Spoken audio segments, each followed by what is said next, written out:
like video games are really cool and people love to play them, but they're really awesome. And that's video games. They're really awesome. Yeah. Okay. Man, video games, awesome. Yeah. How are you, buddy?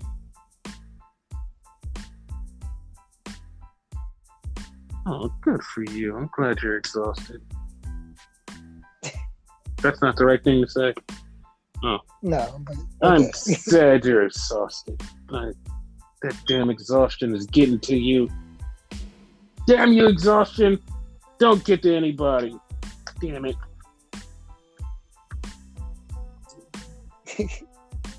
Alright.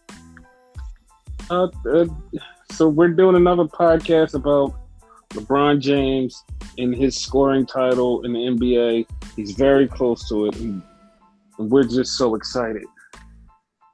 I know nothing about that, so okay.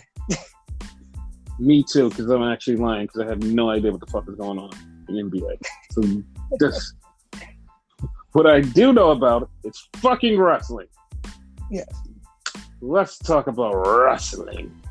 Wrestling. Yeah, how do you feel about this week in wrestling? It's been alright. We had a couple good matches here and there. We had a lot of good matches. Let's start this off with my rant about kicking people straight in the dick, and not literally, but metaphorically kicking people in the dick, because I've heard so many people talk about so many great matches for this week, and they're like, oh, this match was so great. Oh, this match was so great. Oh, I totally missed this whole entire thing of the New Japan Cup. And I didn't even see GCW, so I have no idea what's going on there. But this show was amazing. Some of this stuff was the best stuff I've ever seen. And it's you just totally took out all of the actual good matches of this week because you're a dick. And exactly. I hate when people be dicks like that. And to clarify, there was a great match between All Heart, Blake Christian, and Jonathan Gresham. Fucking amazing match. Amazing match. Fucking banger. Yes, it's up there for match of the year. It's up there for match of the year. And the funny part about it is you can tell who the real wrestling fans were, because the real wrestling fans were right there on it. They were right there on it. They were like, oh my God, this could be match of the year. This match was so good. And it was just the match was just great. And you can tell, because it was there's a lot of people that I follow that follow all types of wrestling, and they're they know when something's good, and they're like, yo, this was so good. This is definitely match of the year quality. And then you just see the other half of only TV wrestling people. Because the people who only watch TV wrestling were nothing. They were just watching football, basketball, whatever the fuck was on that day. That's all the fuck they were doing. No one opened their mouth and go, oh, that was a great match.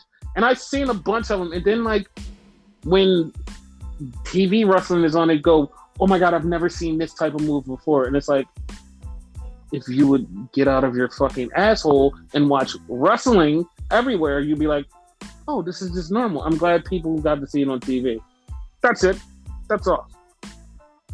They pay fucking attention to what's going around.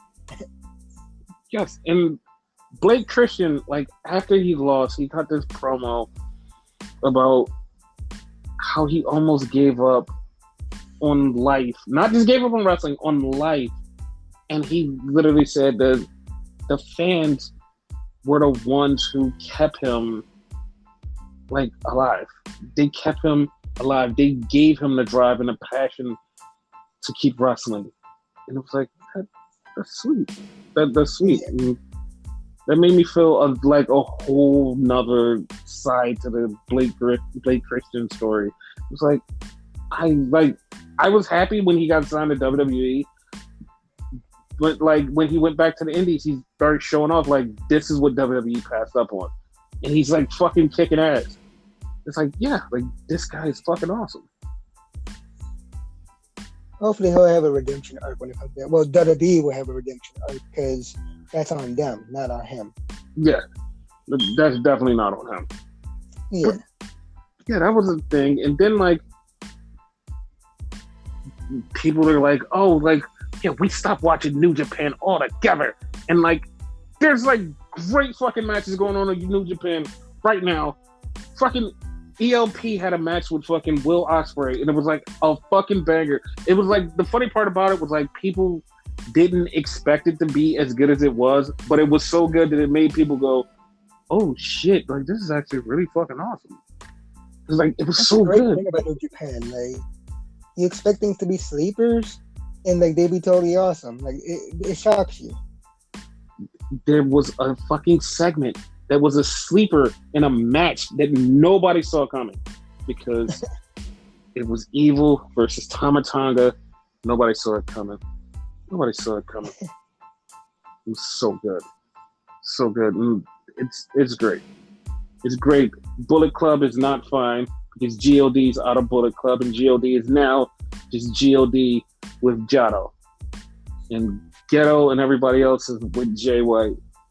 So I don't know where this is going to lead to, but I have this weird feeling that it's going to lead into something. It's going to be shocking and probably disgustingly crazy. Because the last time I thought I knew something, I was like, yeah, this kind of feels like this is the way it should go.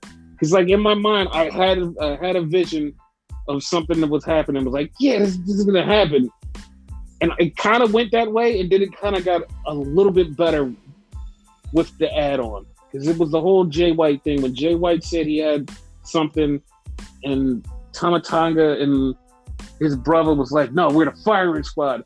And they just like totally just was away from the Bullet Club for a second. I was like, oh, I feel like there's something to this.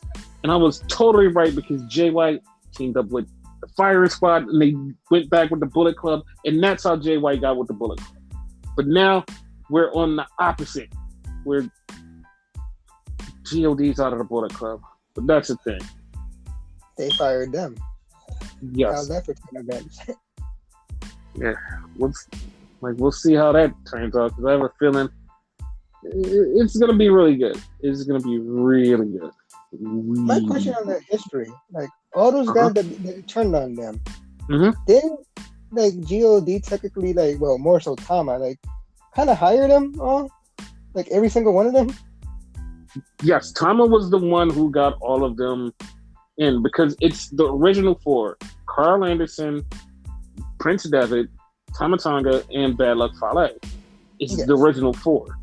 So Tama is always the one who's like grabbing people and like, yo, you should be in the club, you should be in the club, you should be in the club. And he brought in most of them, and that's how they got it. So when they turned on him, it made a difference. But the real crazy part is how Bad Luck Fale said, fuck you, nobody's above the club.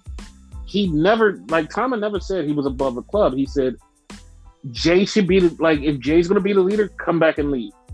It's either going to be him or Evil. Somebody's going to lead this club. And he got outed because he chose to question the leadership. But there's one thing everybody forgets about Bullet Club. They have said this since day one, even though it's never been true. They always say, there is no leader. There is no leader to Bullet Club. Like, there is a leader. Like, there always is somebody that steps up and says they're the leader. But it's always, there's no leader in Bullet Club. That's another thing about them.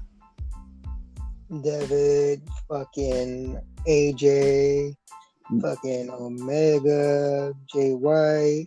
Yeah. Evil, I think, was considered a leader at one point. And Cole at one point. It was no, they weren't. The last two weren't. But it was like they really like they say it, but then they don't go by their own metrics. Because like they'll say it like in an interview, they'll be like, yeah, there's no leader. And then like the one dude to step up and be like, hey, you guys do this. And everybody goes, okay. It's like, I thought there was no leader. It's like, if that's the case, everybody should be like, okay, we should do this together. But they're like, no, there's no leader, but there's a leader always. So that's always the thing that weirds me out. And the other thing about it that weirded everybody out was Jado and Ghetto has been friends in a tag team for over 30 years. And they've never split. And this is the one time that they're on opposite sides. And it's very intriguing because, like, it's never happened. And everybody's like, this is kind of weird. Like, we don't know how this is going to work. Like, they're best friends. Like, they have been best friends for over 30 years. They even, behind the scenes, run the company together. And it's like, for them to separate, it's like, this is a little weird. Like, this is actually more intriguing than anything in just the Bullet Club breaking up. It's like, these two are broken up. This is a thing. This is a thing. Yeah. Yeah. But yeah, that was my rant on everything that's not televised wrestling, that everybody only enjoys televised wrestling. And then people to say, well, there's no time to watch everything else. Like, we just happen to watch what's on TV. Like, there's no time. Like, you know, like, we have lives outside. We go touch grass. It's like, you don't think that I do? Like, I do all the time. And it's like, I still find time to catch it. It's like, I don't get it. I don't get it. I don't get it. I don't, like, if this is something that you enjoy and love, you consume it everywhere. And, like, idiots who just be like, oh, you don't go outside, you don't get pussy. I do go outside and get pussy, and I still love to consume wrestling. Like, it's very weird. It's very weird that people think that you can't do both. And then when you call them out for doing both, they're like, well, I do this, I do that. And like, you don't do none of that, pal. You don't.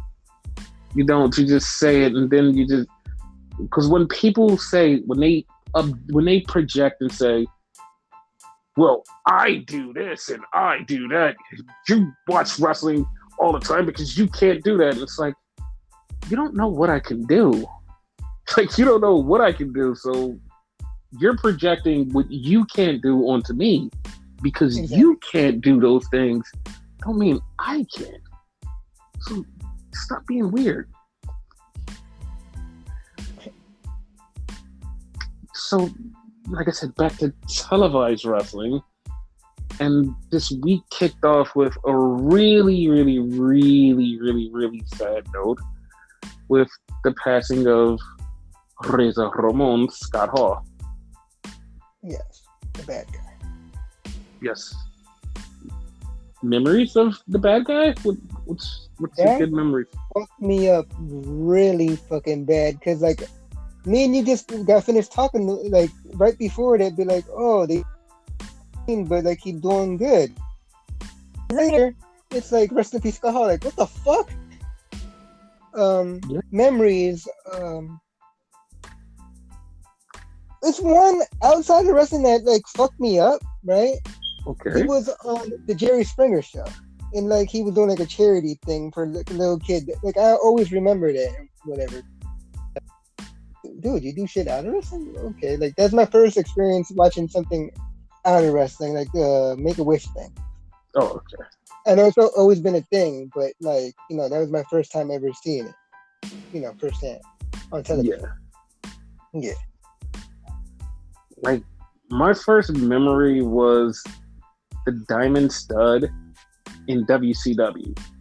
Yeah. And I know people are like, well, what the fuck does that have to do? It was one of the things that, like, I remember vividly because I remember the evolution. And when I explain to you why the evolution is so weird and it would stick out to me, is because it transformed, like, before my eyes into something that I didn't see. And it's like, what the fuck? How did it get here? Because he started off as, like, this weird looking type of dude that was with Diamond Dallas Page. And it started off, like, that's how it started off. And then his character started to evolve into, like, he wore tights because like when he first started wrestling, he had like these long pants, and, like these overalls, and then like it evolved into like these tights and these. He looked different. Like he started to like kind of evolve and look different, and it was like, oh, okay, that's cool. And the next thing I know is he disappears from WCW and shows up as Razor Ramon.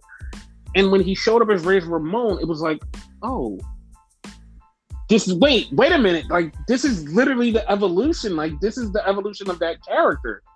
Like, this is just him being more Cuban as this character. Because the way that it all looked, it looks like it was just a whole evolution until the fully formed Razor Ramon character. It was like, oh my God. Like, oh my God, that happened. Because at one point, like when he was there too, dude, like no, he wasn't Cuban, but okay.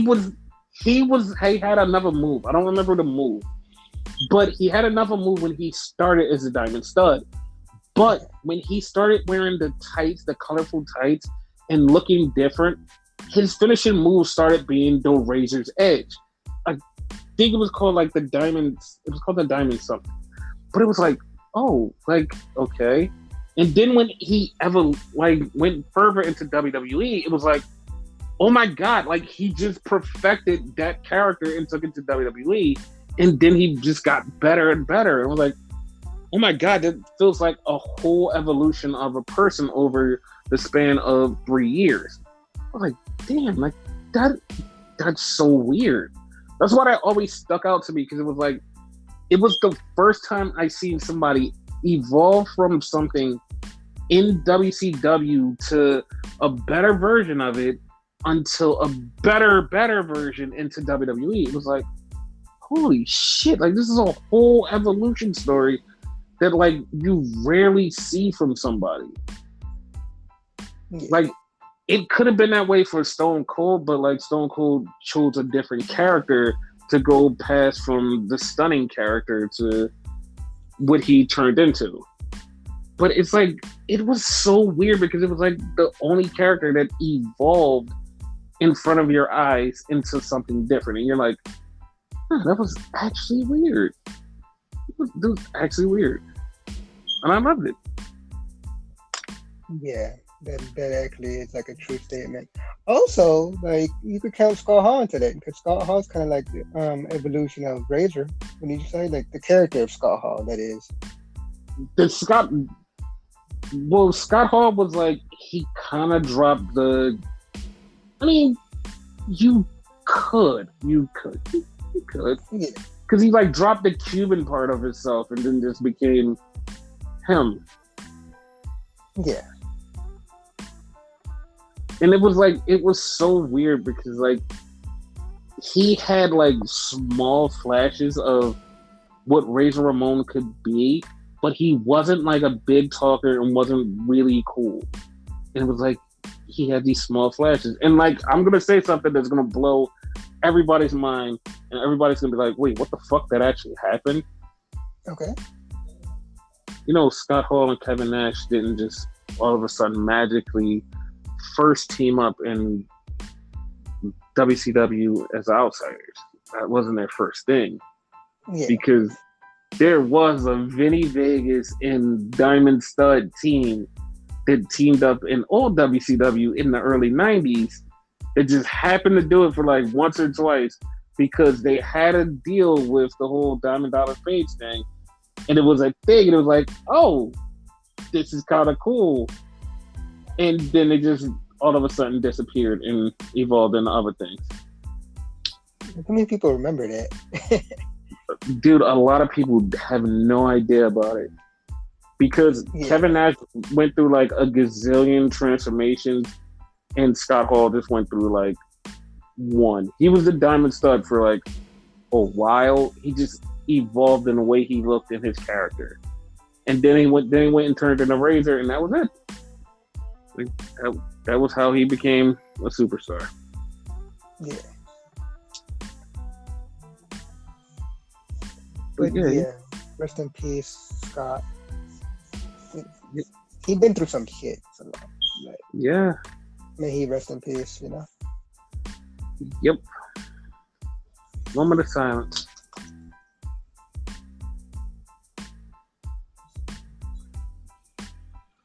So then we get to Monday Night Raw, and it kicks off with Kevin Owens. And the first thing he says is, "Hey, yo." And that was awesome. Yeah. Because it was a straight up tribute to Scott Hall. And Kevin's talking about how he has this path to WrestleMania and he knows what he's doing and he's gonna take on Stone Cold. And then all of a sudden, Kevin just stuns the fucking cameraman. And it was like, okay, well, that's the thing. He was like, okay, cool. We kind of see it coming. Yeah. Then we had Austin Theory out here because we had Finn Balor versus Damian Priest, though. Now, this, like, a lot of people have missed a lot of things in this match that made this match, like, different and weird and, like, stuff that, like, people don't pay attention to. Because, like, the experts, like, totally missed a lot of this. So, one thing, we didn't even notice this because we haven't said it. Damian Priest has stopped using the Reckoning, which is the Crossroads. He stopped using it.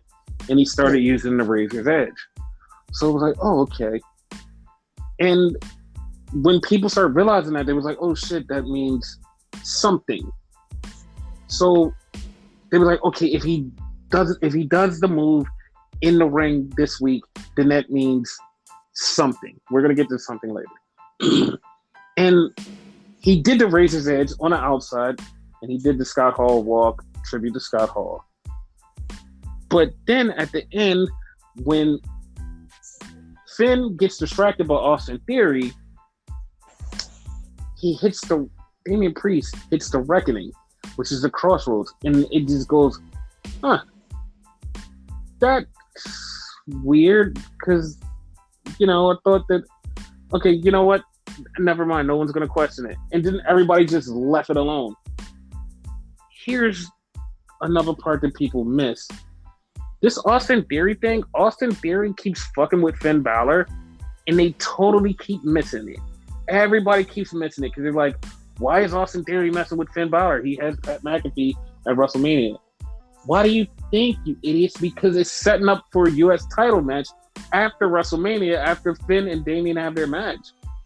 It's setting up a U.S. title match. Like, I don't know how dense you people can be. Like, this is literally how storytelling gets set up. They set up stuff for down the road, and this is literally what's happening. And I know people will be like, well, WWE doesn't tell stories, so that doesn't make sense. It's not that they don't tell stories. It's sometimes you miss the story points, and you'd be like, oh, well, they just threw shit together. No, because then why did Austin Theory attack Finn right after the match? Why? Why was that? Storytelling. Yeah. Exactly, but people be like, oh, they don't go with storytelling. Sometimes WWE does have storytelling. Sometimes they just literally just fucking forget whatever the fuck they're doing. Yeah. So yeah, that's the thing. So after that, we get Seth freaking Rollins in the back, and Jimmy, or whatever the fuck dude's name is there. And as they're going to interview him, they're in Jacksonville, and you get the Cody. People are chanting Cody while he's in the interview. It's like, what the fuck? You sure they were chanting Cody, not Veer? No, they were chanting Cody. We'll talk about Veer in a second. Okay. So it was actually fucking weird, because a lot of people didn't believe that this was gonna be the vibe, but it was a vibe. So then we had Omos versus Commander Aziz, and Omos fucking flipped Aziz around, threw him around. Like, what the fuck? He beat him, and then he grabs Apollo Crews, throws him in the fucking ring, and just beats the shit out of him. I'm like, dude, what the fuck? He suplexed Aziz. Like a child. Yes!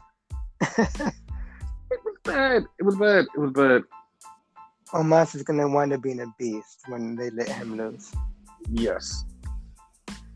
So then we get Kevin Owens in the back talking to Seth Rollins, and he's telling Seth Rollins, he was like, dude, he's like, bad times don't last. Trust me. And he's talking to him, and he's trying to get him to like figure shit out. He's like, yeah, you should think about what I did. I did this, and Seth automatically, light bulb moment. Seth goes, I have an idea. And Kevin goes, good, what's your idea? I'll tell you in the ring. Okay. And he just walks off. And Kevin's like, what the fuck was his idea? I knew what his idea was, but like, it's actually fun. It is actually fun how we got here. Because I love the way people bitched about like why they're fighting, and like they still bitch about why they're fighting. It's like, dude, it's not all like seriousness. It's just fucking fun. It's just fucking fun, dude. Just like, come on, that's just fucking fun. Yeah. So then we get a one-on-one match between Liv Morgan and Zelina Vega. And Zelina Vega tells Carmella like, yo, you better chill with that little husband and wife shit, because like, we need to win and we need to concentrate. Like, you need to chill. And she's like, no.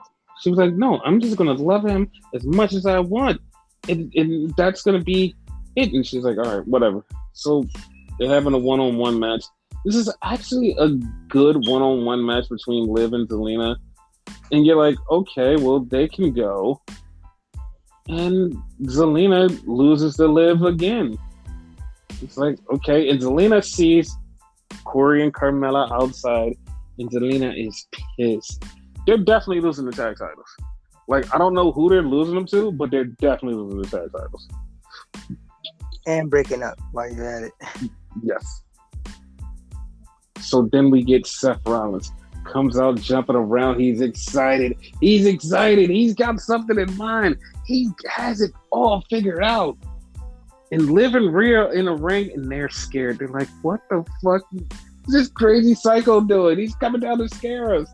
And he's just so happy. He's excited. He can't wait. He can't wait to tell everybody what his big news is, what his big thing is for WrestleMania. He has an idea. Guys, he has an idea. He says, I want my friend Kevin out here. He brings Kevin out. He said, Kevin, I have an idea. I'm going to have a talk show at WrestleMania. And Kevin goes, I'm having a talk show at WrestleMania. No. I'm going to have one, and I'm going to interview Stone Cold. Kevin's like, that's what I'm doing. He's like, no, but I want to do one. He's like, well, you get your own person. I'm interviewing Stone Cold. And he's like, well, I'll wrestle you for it. And Kevin's like, no, I'm not going to wrestle you for it because I have what I need. And then Sonya Deville comes out and goes, listen, that's what's going to happen. They're going to wrestle for who gets to interview Stone Cold at WrestleMania.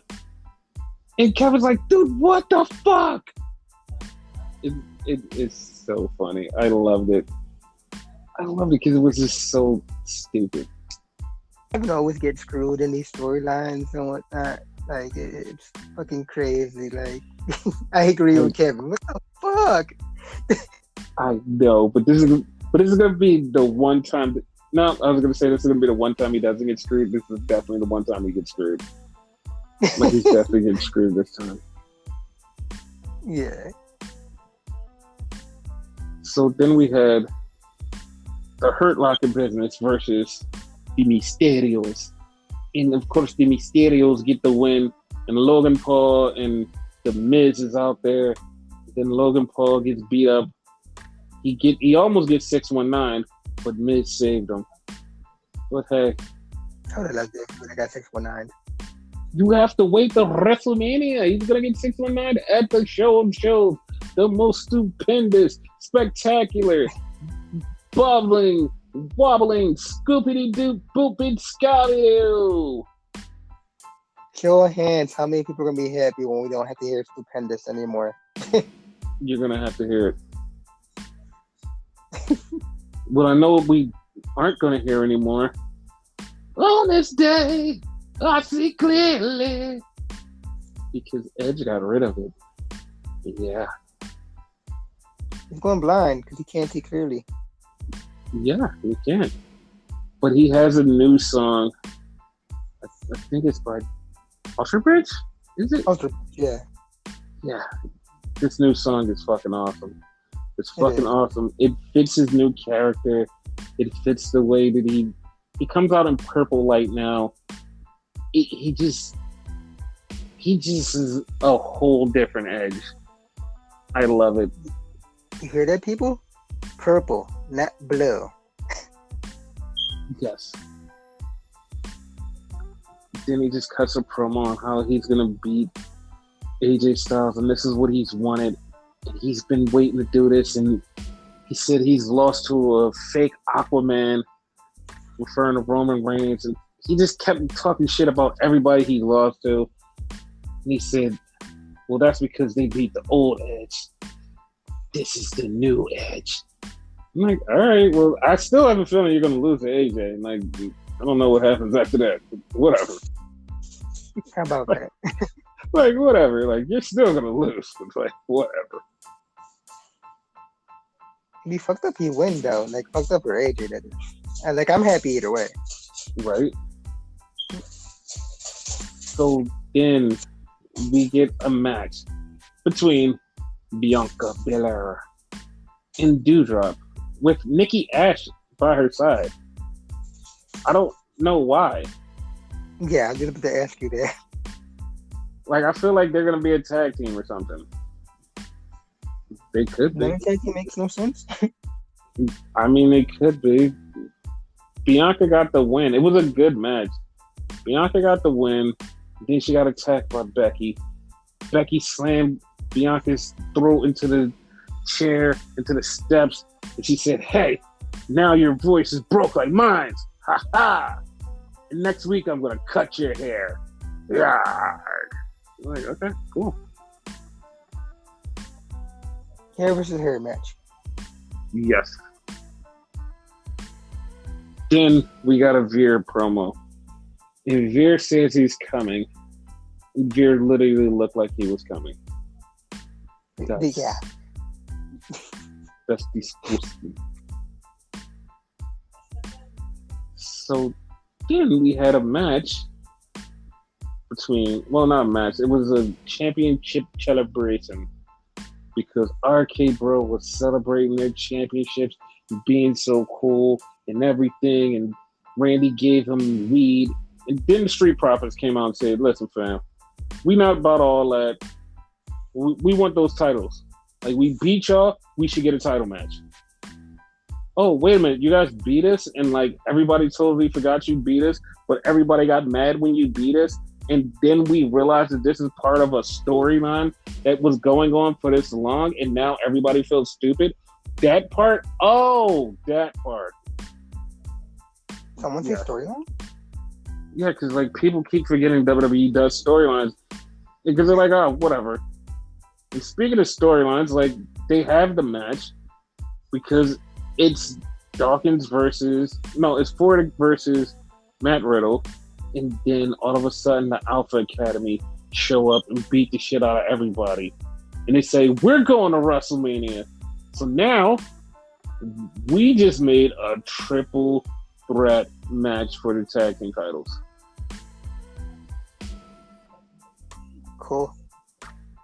Okay, you can say cool.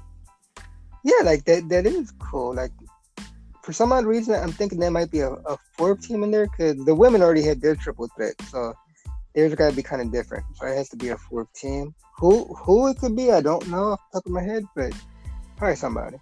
But no, the women are going to have 4 teams. Like, that's for sure. They're having 4 teams, not 3. They are hitting somebody, you think? Yeah, it's going to be a 4. The Queen of Cards? Yeah, it's going to be them because the way that Natty and them lost last week was because of Carmella and Zelina. So they're going to have a match with Carmella and Zelina and watch they beat Carmella and Zelina and go, hey, we're in this thing too. Now it's a 4-way. I'm good with that. So then we have the main event. Seth freaking Rollins versus Kevin Owens. And they're wrestling, and everybody is on the edge of their seat because they know what's coming after this. They know what's coming after the match is over. The match is going. And it's getting closer to the time. It's like, oh my God, like, it's going to happen, right? It's going to happen. And Kevin Owens gets the win. He gets the stunner on Seth Rollins. 1, 2, 3. Everybody's like, okay, cool. We knew that was going to happen, right? We knew that was going to happen, right? It's happening. It's happening. Something's happening. And Seth is there, and the announcers go, Seth's dreams are dashed. His WrestleMania moment is a nightmare. And it just goes off the fucking air. Fucking hilarious. And everybody was like, what the fuck? Like, what the fuck? What the fuck? Like, you can't do that. It was supposed to happen, right? It was supposed to happen. Cody was supposed to show up. Everybody thought Cody was going to show up. Even us thought Cody was going to show up. But the way that they laid it out with saying dashing and nightmare at the end and leaving it like that was like, you know he's coming. He's definitely coming. It's 100% happening. Obviously.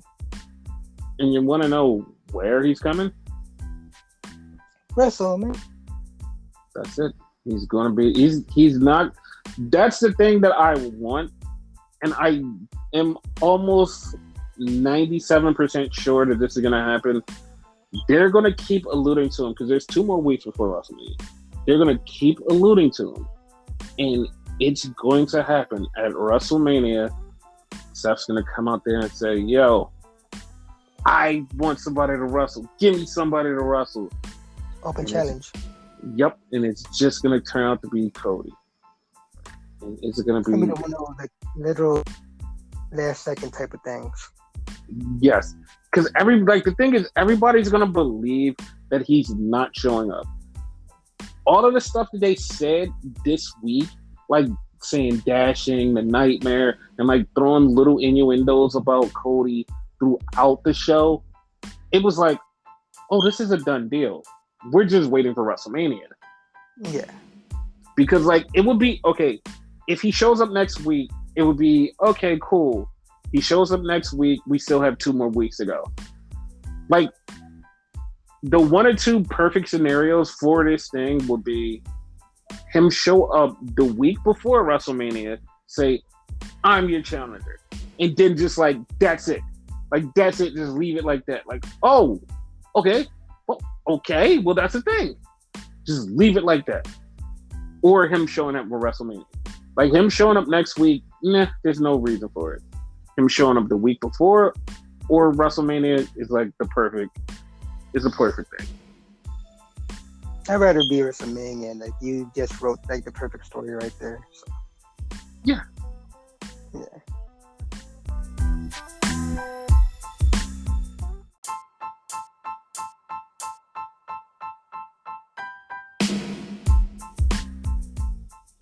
So from going where he used to work the second time to, because yeah, he worked at WWE first. This is the second thing he used to do. AEW.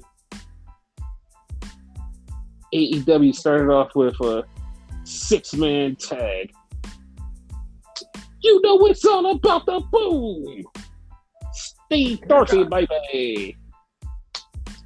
And Red Dragon versus the tag team of the Luchasaurus Jungle Express and Hangman Adam Page. And during this match, you brought up a good point. All of the titles should have been on the line in this 6-man, and it would have been fun.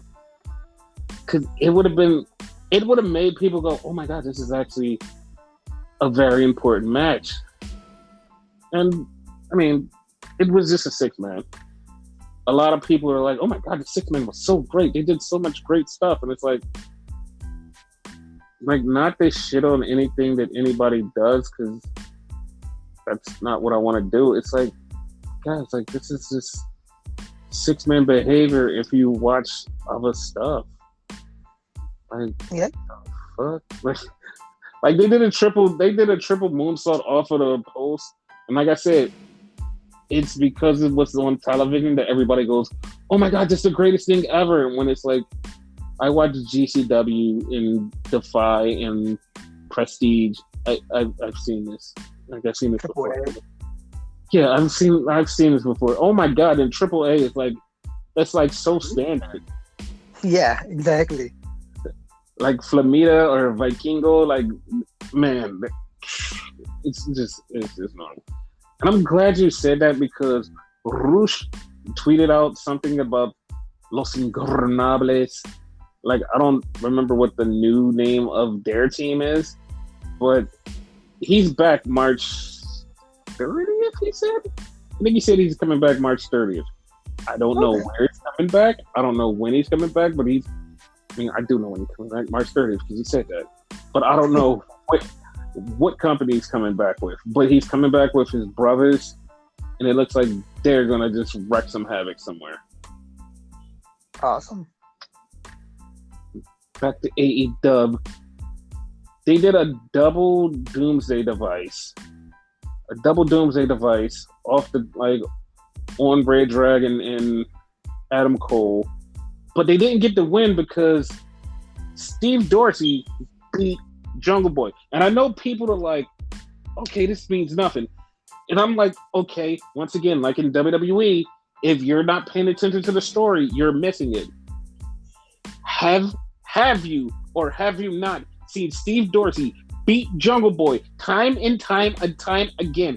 Every time you think Jungle Boy's going to get a win, every time Steve Dorsey beats Jungle Boy. He gets him, yeah. It's leading to something.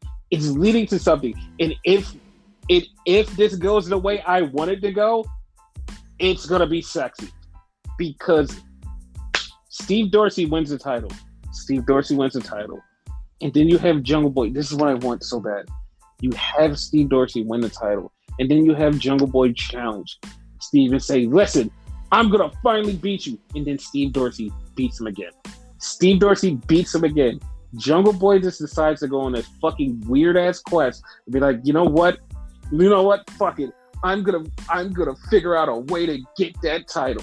Jungle Boy goes on a weird quest, starts from the bottom, literally takes 6 months to get back to the top, facing all of these guys, getting win after win after win. Steve Dorsey is on top of the world. He's a champion. He beats Kenny Omega. He beats this one and that one. Jungle Boy is still getting win after win after win after win. Nobody's even paying attention to it.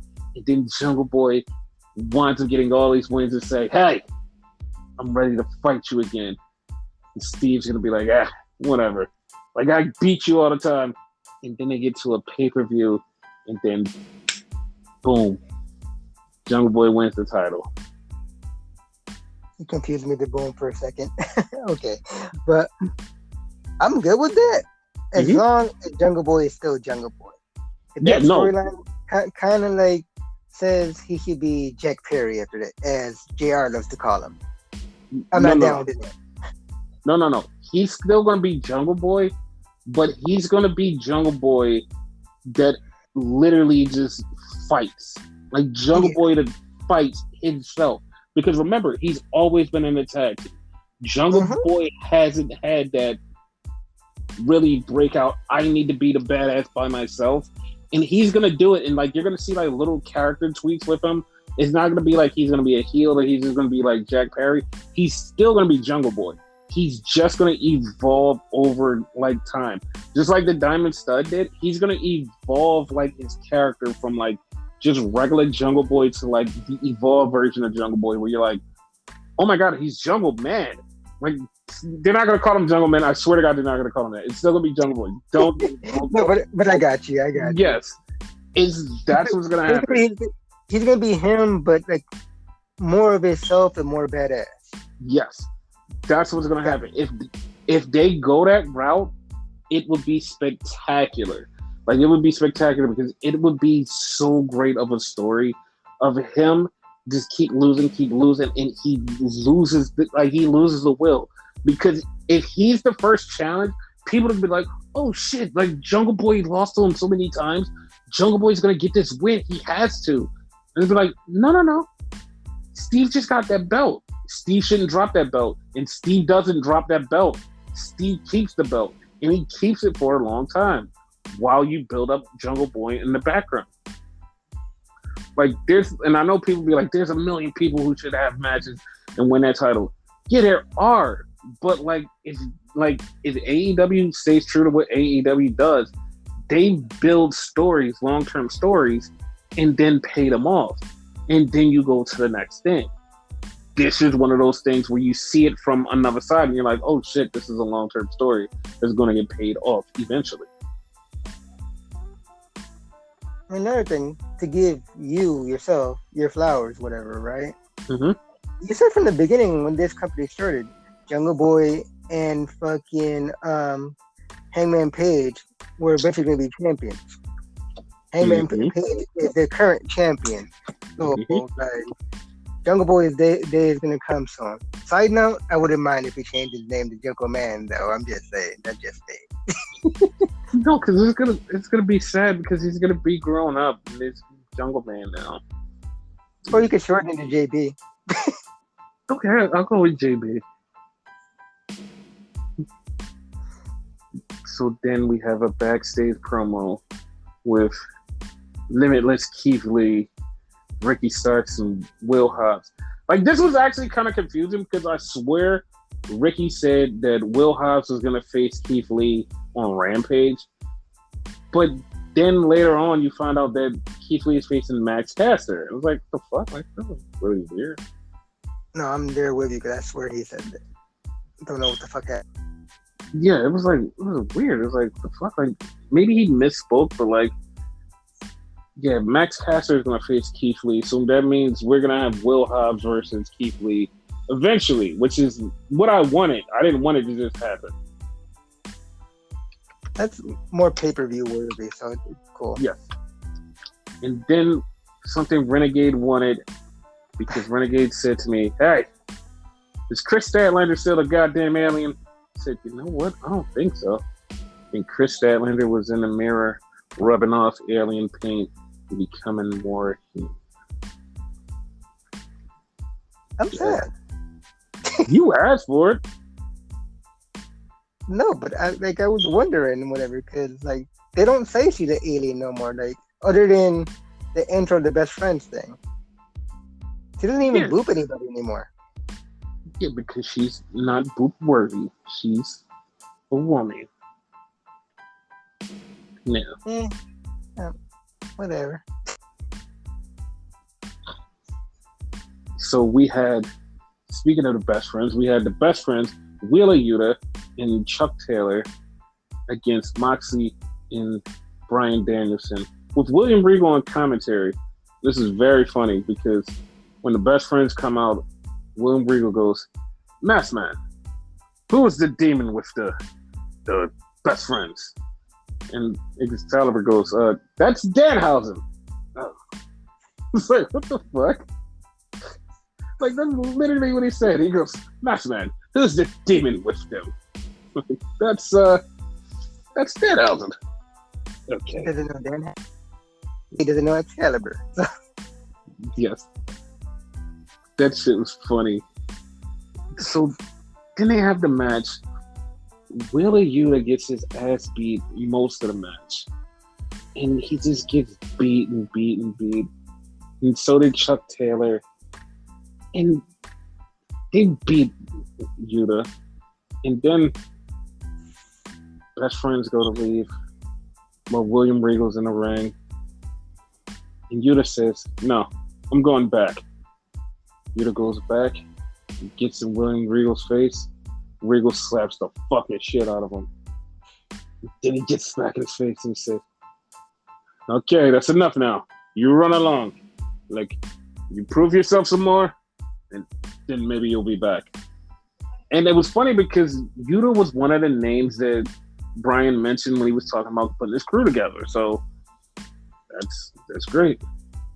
Him, Moriarty, and Garcia. Mm-hmm. Yeah. We'll talk about why Garcia. isn't a thing. But yeah.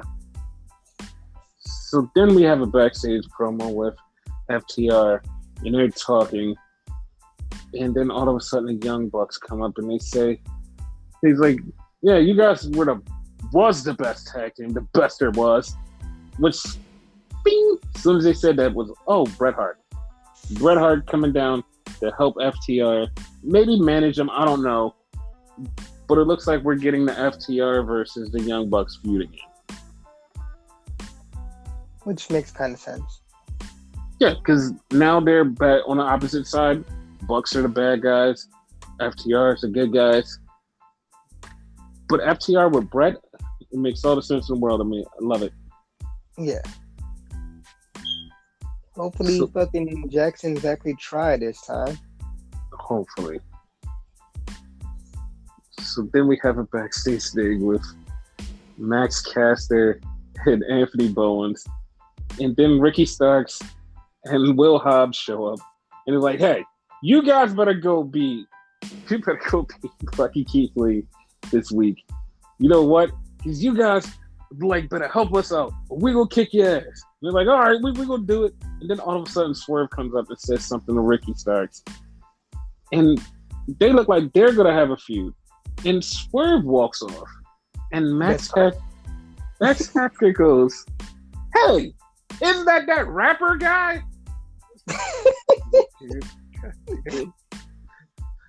Like, that was funny. Yeah, for all them to say it him, like it made it fucked up. Yes,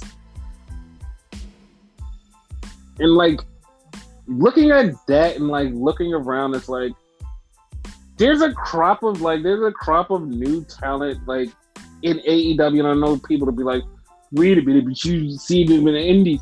Yeah, like all of those guys I've seen in the Indies, except for like Will Hobbs and like the fucking Acclaimed. But like everybody else, like it's like this is a new young crop of like wrestlers that's in AEW, and hopefully they get more airtime. Yeah. Not just Rampage either. Yes, because that's like seems like where they are relegated to, but we're not going to talk about that. Yeah. So then we get the Jericho jerk-off Acclaimed licking butt fucking suck boy cherish association. And they come out and they're talking and they say, hey, no more use of Judas because Judas is this. They never followed up on if they're not using that ever again or not. I was like, what the fuck? Like, so the whole promo goes into Jericho talking about sports entertainment. And it bothers me because it's like it invokes the tribalism thing because the AEW fans hate sports entertainment. And they're like, oh, that sucks. But you're working yourself into a shoot, brothers, because this is sports entertainment being presented to you as sports entertainment, not sports entertainment. You're literally working yourself into a shoot, hating sports entertainment, but being presented sports entertainment and being so angry about it because, oh my God, I can't stand it. Jericho's such an asshole. Oh, this sucks. But I can't wait to see somebody beat Jericho's ass. This storyline sucks. Because it's sports entertainment. I hate sports entertainment. I'm watching every week because I want to see Jericho and what he's going to do. But this is so entertaining. Like, he's so good on the mic, though. And everybody else. And the sports entertainment, boo. But I'm watching my do sports entertainment, boo. Like, come on. They don't know whether to boo it or to love it. Like, yeah. And then Jericho's talking about changing people's names like they do in WWE and like all of this. Like he's doing like little WWE tropes like to piss off the fans. And it's like, it's so stupid. Like, and fucking Daniel Garcia said, I'm going to be Daniel Garcia. And then he's like, you know what? I'm going to be a sports entertainer too. They're like, okay, dude. Okay, all right, whatever. Like Like, none of this makes sense because, like, then he goes and changes everybody's name, does, like, dumb stuff. And it's like, it's just, it's like, the thing about it to me is, like, I understand fourth wall breaking, I understand metaing, but, like, sometimes stop fucking meta in wrestling. Like, Jesus Christ, like, do something different. Like, literally, I even talked about when Eddie Kingston said it. Guys, kayfabe might be dead, but you don't have to piss on his grave. This is literally pissing, shitting, farting, and coming on the grave of kayfabe. This is exactly what it is. Well, some people in that roster made a career of it, so not surprised. Yeah, but moving on, we get a Hikaru Shida and Serena D promo because they're gonna fight for the gazillionth time. Whatever, who cares? Moving on. Need a stipulation, make it a little bit more interesting. Whatever. Yeah. So then we get Wardlow versus Scorpio. Totally called it. Yeah. Because Scorpio and Wardlow's going at it. Wardlow's beating the shit out of him. Scorpio's getting a little bit of offense. Then all of a sudden, Scorpio's about to lose. And here comes the chairman to distract everybody because MJF fucks up Wardlow. Wardlow gets in the ring, gets the roll up. 1, 2, 3, Scorpio gets the win. Then Wardlow gets jumped by Dan Lambert and his goons, the chairman. And just when he fights back and is about to get his hands on Max, Shawn Spears hits him with the chair. Bam! He goes down. And then MJF grabs the ring, punches Wardlow, and lays him the fuck out. Told you he wasn't winning that goddamn title. Yeah, you've been called that. Yep. It's so great. So can't wait for fucking Wardlow and Shawn Spears match. He's gonna kill him. Oh, he's gonna kill him. Then we get a Jade Cargill promo on the back, and she's talking, and fucking Mark Sterling keeps saying, "She's gonna kiss you. She's gonna kiss you." I'm like, Mark, you keep saying that. I'm gonna be on the next flight to wherever you guys are. I swear to God, I'm gonna be there. Take me with you. I will. So then we get a match that since day one of AEW was like, yeah, if this happens, this will be great. Because it's the Private Party versus the Hardys. Pretty good match. Surprised you didn't call him the Hardy Party. No, because that's what they were before this. The Hardy Party and the Purdy Purdy. Yeah. And of course, Jeff and Matt get the win. And then the Andrade office comes out. And then before they could get there, here comes Darby and Sting. Hey, we're going to save the Hardys because it's brothers in pain for life. All right.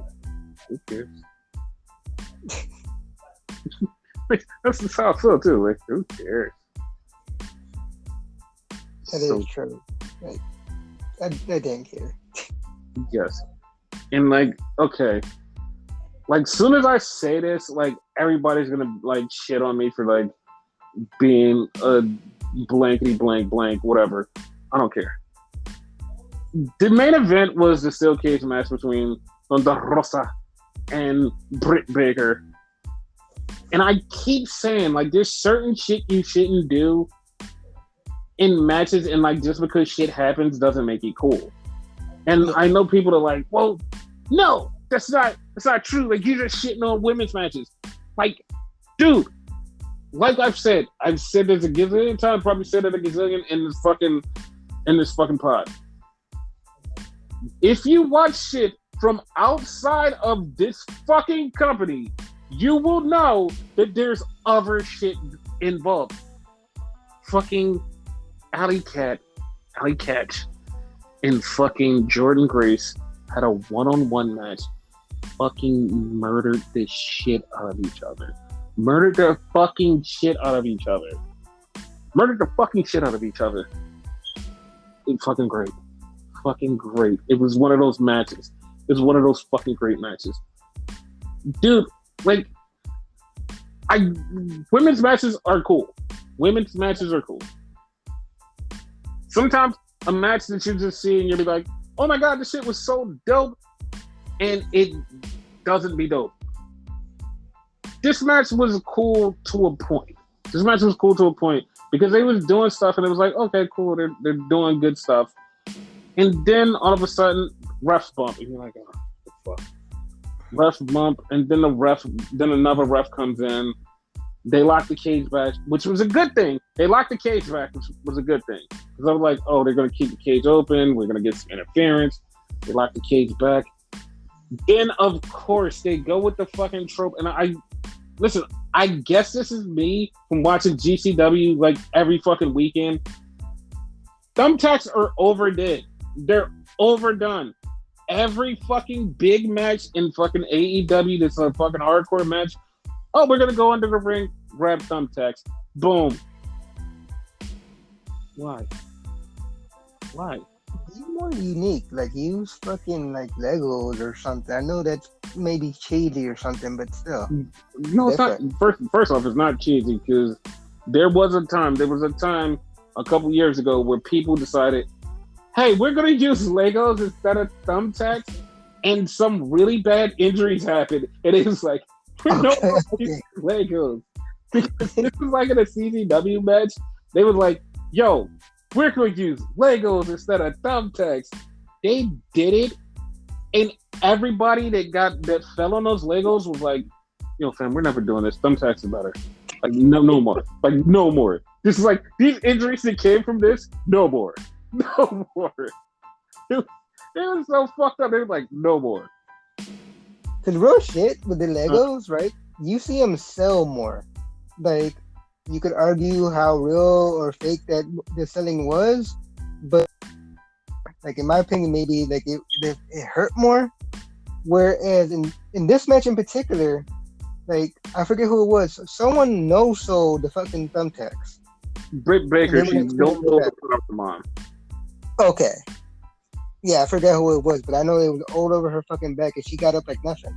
Yeah, she just got up and walked off, and then hit Thunder Rosa with a chair, and was like, "This is like," and this is what I'm talking about. Like, and people was like, "Oh my god, this is like such a great match. This is such a great match," and it's like, but fam, like some of the stuff was happening here was like, it wasn't like it meant like it took me out of the match. I'm not gonna lie. Thunder Rosa won the title, which he should have did, which was a great moment. But like I said, some of the stuff took me out of the match. I was like, you know what, whatever. Yeah. And was it me or did it feel rushed? It felt rushed because like they wind up going over too long. Somebody went over too long because the last 2 minutes, the referee is like, yo, hurry up. And you can hear the ref saying, yo, we're low on time. And like she's rushing everybody to get this done because it's like really, it's almost as pushing right at the fucking end time. It's like hurry up. And then match is over. I'm like, damn, dude. And somebody tweeted out was like, Tony Khan opens Forbidden Doors. He should open Forbidden Doors to Stardom. And like, I was like, yeah, Stardom wrestlers are awesome. And then somebody was like, hey, hold up, wait a minute. No. He shouldn't open up the Forbidden Door. Because you could just go fucking watch Stardom. I was like, you're right. That is something that I do. I'm sorry. It's like, yeah. Because like I said, Stardom wrestlers are awesome. Like, the women are awesome. But like, just for a brief moment, it was like, oh yeah, people only watch TV, so they don't know anything about them. So yeah, that would be awesome, but like somebody just was like, hey man, just go fucking watch Stardom instead of telling Tony to grab him. Like, you know what? Fuck it. Like, yeah, just watch Stardom. Just watch Stardom. I mean, while you're 100% right, like here's like the counterpoint to that. Mind you, and you are right. I'm just like trying to think of like an opposite thing. Wouldn't him opening the door to something like Stardom like put more eyes on Stardom now. Like the people wouldn't stay there permanently. Obviously, they would go back to Stardom. You know what I mean? Okay. So, you know what I mean? They'll see a certain person like from there. They'll watch Stardom. You know what I mean? Okay. I would agree with you. Like I said, I've been watching Stardom since 2013. I watched them when they were just a little fucking niche program. When people were just like, oh, they have girl wrestling. Okay. And then just go on about their day. When before they were putting out banger after banger after banger after banger. Like, people just like, oh, they're just a little niche program. Okay, whatever. They grew from nothing to something where people, like, literally now people on the internet are like, Tony Khan should do something with Stardom. Like, years ago, no one even mentioned Stardom. No one mentioned Stardom, knew who the fuck they were. No one knew anything that they even existed. No one knew shit. Now it's like, oh my God, like, Tony should work with Stardom. Like, that, in my mind, in like the normal brain, if somebody all of a sudden starts going, this big promotion should wrestle with this promotion, that means that promotion is on top. That promotion is getting buzz. That promotion is something that people are watching because motherfuckers that are in like the half circles of all of these promotions are going, ooh, this promotion should work with that promotion. That means that promotion is good enough to be talked about to get on the radar of AEW. So that means it is big. That means it doesn't have to be over there. That means it's so big that people are already thinking about bringing people over just to get on the show because they're like, these guys are fucking awesome. I think other people should see it. But other people are seeking it out. People that fucking watch wrestling have sucked it out. Fucking somebody who watches other wrestling never watched Stardom until earlier. Well, not even earlier this year. Last year, she found a wrestler and she was like, "Oh shit! Like Stardom is kind of cool. I think I might watch Stardom." And I'm like, "Fucking right, you should watch Stardom." Even though I fucked up the tweet, but like, fucking right, you should watch Stardom because Stardom is awesome. Twitter, make your edit button for free. God damn it. Yes. So, with that said about Stardom, we go to something where there's too many people who have Stardom that should not be where they are. NXT 2.0. I kind of regret wanting this to be this way, kind of a little bit, just a small little bit, just a tiny bit, because NXT opened up with Miz TV, where Miz interviewed Dolph Ziggler and Robert Roode. It's like, yeah,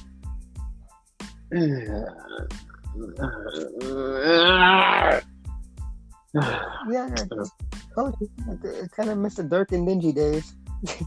Yeah, because it's like, oh my God, like this is so weird. At least then they had its own personality. Yeah, but Miz and Dolph and them are having an interview, and then LA Knight comes out. And the funny part is, I swear to God, like if you just look at it just from a random view, I swear to God, they're all copy pasta the same fucking person. Not even joking. They have the same white man build. I'm not even joking. It's just fucking copy pasta. It's just like WWE's like copy pasta. You have LA Knight, Miz, Dolph Ziggler, and fucking Bobby Roode, and they're the same fucking person. They're the same fucking person. Jesus. Especially Roode and Knight. Dude, Miz could be fucking LA Knight's twin brother. Well, yeah, minus the beard. That's why I'm saying. I'm saying it more so because of the beard. Roode and Knight have beards. They're all the same fucking person. It's like, oh my God, dude. Did we get an LA Knight versus fucking Dolph Ziggler later on? I was gonna say you and Logan Paul and that shit, same thing. But go ahead. All copy pasta. Then we get Cameron Grimes getting ready for his match against Santos Escobar with Electra Lopez, which is no words. Just don't say no words. I got a word. Electrifying. No, you don't. Okay. So Carmelo Hayes comes out and he's doing commentary. And he gets on commentary and he's talking about how he beat Pete Dunne, ran him off. So Pete Dunne was so scared that he had to go change his name somewhere else. Like, God damn, dude. Like, God damn. That hurt me. Yeah, I was like, God damn, dude, you didn't have to say that. That's too much. I think I left the room at. Like, nah, I'm out. So before the match, friend of the show, Cora Jade, she having an interview and she sees Mandy and Toxic Attraction has left their belts. And Cora says, I'm going to take their belts because I have a plan. Now, this is very funny because a lot of people don't realize how much this means because the stuff that they're doing with Cora, like later on in life, it's going to be like, oh my God, she was in this segment that happened. And I remember watching this segment as a kid and it fucking changed my life. Yeah, you don't understand that she's playing in the sports entertainment world where no matter what happens to her in the future, she's now carving herself as a star. Yeah. And the one thing... Factor. Yeah, and the one thing that I do have to bring up, not to pat myself on the back, but Roxy, which is a very close friend of Cora Jade, is now officially signed to WWE. When I said this 3 months ago that she was signed to WWE, everybody's like, nah, we don't know what you're talking about. And then people start reporting it months later, like, maybe he's telling the truth. Maybe he's telling the truth. And then it's official. They're like, oh my God, I didn't think Roxy was actually going to sign. I told her she was coming.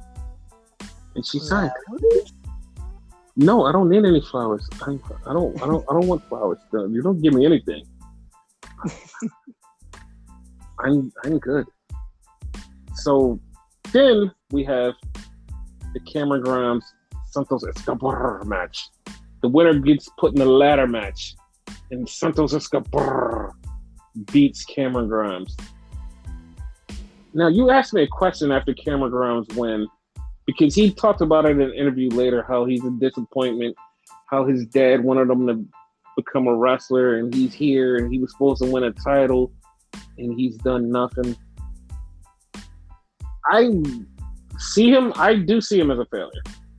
I do see him as a failure in NXT. I don't know why, because he has a lot of things, he checks a lot of boxes, but I see him as a failure, and I feel like he should get called up. Get called up, get the Elias treatment. Not the Elias treatment. Okay, he should get somebody else's treatment. No. You were right, the Elias treatment, because Elias failed in NXT, and while wrestling-wise, Elias didn't do anything, he kind of rubbed elbows with a lot of stars and whatever. So in that aspect, he did good. No, you could give him the Carmella treatment, because Carmella came up and won the women's title twice, and she won Money in the Bank. She was a fucking star. Mella has a title currently and never won a goddamn thing in fucking NXT. Thumbs up, 100%. I don't think. Yeah, I was about to say I don't even think she wrestled in NXT, but she did for a little while before she got called up. Yeah. So yeah, you're right. Give her the Mella treatment. Yeah. I'm so here for that. Yep. Because he'll succeed in the main roster. He has to. Definitely. They let him keep his gimmick and just step on Raw or SmackDown. Mm-hmm. He'll fucking kill it. He'll fucking kill it wherever he goes.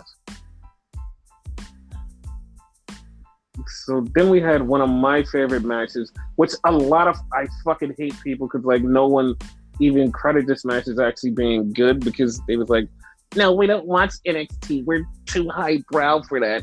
And it's not our style of wrestling. When like, if you put this match on in AEW, oh, this is a match of the year, first ballot match of the year match. And it's like, guys, like, stop being so dumbass tribalism with this and like, fucking watch wrestling. Because I think this match was fucking awesome. Kushida versus A-Kid was fucking awesome.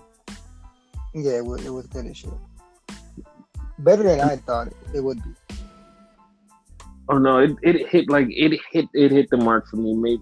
It made me happy.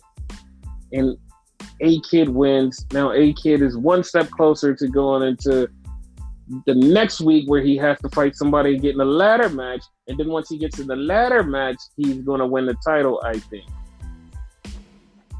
Who's he facing? You remember? Grayson Waller. So then we get Santos Escobar getting interviewed, and Rey Mysterio comes out with Dominic. And Rey is talking, and they're talking shit, and then he's like, Dominic is the future, not you. And like fucking Raul and Joaquin was like, Dominic? Really? So they literally said that. Like I laughed. That was fucking hilarious. So Raul Mendoza takes on Dominic later on. And I agree with you 100%. Not even joking. I'm all for this. And I've said this before. Leave Dominic ass in NXT. Yeah. Leave his little ass in NXT. It'll be so much better. Leave his ass in NXT. That way he could train. You know what I mean? Yeah, and he fucking looked awesome there. Leave him in NXT. Now, yeah, I could go back to the main roster though. Yes.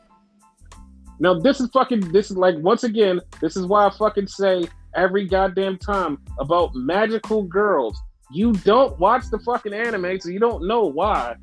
So Ray, non-transformed in the back, gets attacked by Tiffany Stratton, and Tiffany Stratton takes her medallion. So she can't transform. So she's just regular Saray getting her ass beat. And Saray gets her ass beat in the ring. And people are like, I don't understand this. What the fuck happens? I thought she transformed when she walks through the thing. I don't understand transformations. I don't know what a henshin is. I'm confused.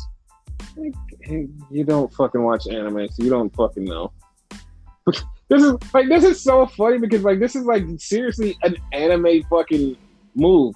It is totally a fucking anime move. It's like the fucking hero gets their powers morphed or whatever changed, token, and then like I can't transform. I'm getting beat up, and then somehow they get it back eventually, and then transform and beat the shit out of the bad guy. Whatever, who cares? Better yet, go on Netflix to watch Power Rangers or something. Like it's the same thing. The one thing I appreciated was the fact that she went for, I don't know the actual name of it, but it's like the drop kick where like she takes someone's head off in the fucking like middle of the ropes and whatever. Yes. And missed. And like it looked so horrible, but it was purposely done though. Like I appreciated it. Exactly. She made it look like she didn't know what she was doing. Exactly. Then we had a fucking LA Knight Gunther promo, and they were talking about whatever they were talking about. I think Gunther said, hey, you better do good out there. LA Knight's like, I always do good. So did they kind of hint at Gunther going after Dolph? Because that's what I kind of read. Yes. But it's not going to be Dolph, it's going to be Braun. So yeah. Yeah. So then we have a backstage thing where we see JC. JC's looking for the tag title, and JC finds it, and she pulls it down, and boom, the cage closes behind her, and Cora locks her in there. It's like, ha ha, got you, 1 down, 2 more to go, ha ha. It's like, that's actually funny. It was. So then we get a Ciampa promo, and I swear Ciampa was coming out to say he's going to the main roster. That's what I thought. But he didn't get finished because all of a sudden he gets interrupted by Tony D'Angelo. Tony D'Angelo says, "How you doing? Me and you, we're gonna have a fight. Let's stand and deliver, and let's see if you can stand and deliver. Okay, all right. Have a nice day. Oh, by the way, how's your nuts feel? Because I'm gonna kick him." And that's what happened. That was very funny. You can people in fucking nuts, like for real. No, that's a WWE trope. We gotta kick you in the nuts. Like, that's the only way we can break you down. No matter who you are, big, tall, short, fat, kick you right in the nuts. So then we had the battle of the musics, Persia and Indy. Both come out same time, same music, but they're having a match and they're trying to pose and try to be cool, but like they're still beefing. They're having a match. Indy gets the win, and I'm like, okay. Then Duke comes out, and then Dexter comes out, and then Duke kisses Persia, then Indy kisses Dexter, then Indy rips off Dexter's clothes and starts humping him, and then Persia's like, "No, fuck that, I'm gonna go hump Duke." And this is all happening in the ring, mind you. This is happening in the ring, and it just keeps going and going and going. And it's like, okay, they're going too far. We might have to shoot somebody. It's really like these girls are like sisters and Dexter. Like it didn't register until you said both the names together. Yes. In essence, they're dating the same person. Yes. So then we get another outside thing. We get Gigi. She's looking for her tag title. She finds him in a dumpster and she grabs it. And then all of a sudden, boom! She gets locked into the dumpster because Cora locked her in the dumpster. Cora's like, yeah! Now one more to go. How about that? Cora seems like she is a fan of the Saw franchise. If so, you're a friend of mine. Of course she's a fan of the Saw franchise. And Santino Marella's daughter getting signed to WWE. That's pretty awesome. I seen that. Yeah. And then we have Rey Mysterio versus not Rey Mysterio. Dominic Mysterio versus Raul Mendoza. And then during the match, Elektra Lopez tries to interfere. And then the girl, I forgot her name, she interferes. And then Broke Money shows up. And then we get Rey punching Santos Escobar, which means they're going to have a match in WWE, which is great. Yes. I'm all for it. Me too. Because I called years ago, actually. Yeah. It's not the first time they wrestled, but their first time Santos has wrestled Rey in this incarnation. Yes. So that's what I'm going to say. Santos and Rey, not El Hijo de Fantasma. Yes. So Cora is ready to leave. Cora is getting in her car. She fixes the mirror, and then Mandy pops up. Hello, Cora. Oh, no! That's exactly what it was. And Mandy beats the living shit out of Cora, slams her on a car, throws her down, and fucks her up and says, listen, me and you, stand and deliver. And then she spray paints her with white paint on the back. It's like, oh, okay, well, stand and deliver, baby. Was that a little shout out to Scott, you think? Yes. And there was another shout out to Scott because the Creed brothers come out and they say, listen, whoever attacked us out there in that parking lot, yo, y'all better come out. And MSK comes out in NWO shirts. I mean, it was a Scott Hall reference. It wasn't like they were bad guys or anything. But they come out and say, hey, it wasn't us. Because if we would do it, we'd do it to your face. And then Imperium shows up and says, ha, we'll kill both of you guys. 3-way. At Stand and Deliver. And I'm like, I know that. That's how it sounds. We get that Cameron Grimes promo that I talked about earlier where he said about him not living up to his dad's standard. And then we get the final match, which is, we had another promo backstage with the Grizzled Young Vets and the BBC. And the BBC was lusting over Mandy and fucking, what's it say? Malcolm Bivens goes, man, it's barely even March. Relax. And then the Creed brothers come up and they tell the Grizzled Young Vets, like, did you do it? Did you hurt us? And they're like, hey, wait, what? We didn't do anything. It's like, wait a minute, did they? They might have. Could have. At this point, could have been anybody. Like, the funny part, all the fucking finger pointing and whatever, anyone that's suspecting, it's not none of them. It's going to wind up being somebody new or someone there that we're not seeing. Exactly. And that's the bad part. And, like, I don't want that part. Like, yeah, well. It's going to totally throw me off if it's someone, like, and ready for this. Yeah, it's going to throw me off, too. Because, like, that type of person would be like, what the fuck? Like, that would fuck me up really bad. Like, how the fuck did you fuck them up? Exactly. But then we had the main event, which was Ziggler versus LA Knight. And of course, Ziggler gets the win. Ziggler gets the pin. Yay, Ziggler. And then Braun comes out and is like, I'm gonna beat your ass. Beat your bitch ass. And then he says he's gonna beat his bitch ass and they're gonna have a match at Stand and Deliver. So Braun Breaker, Dolph Ziggler, Stand and Deliver, world title. Yay. So that's it for the show. Any last words? Hey, yo.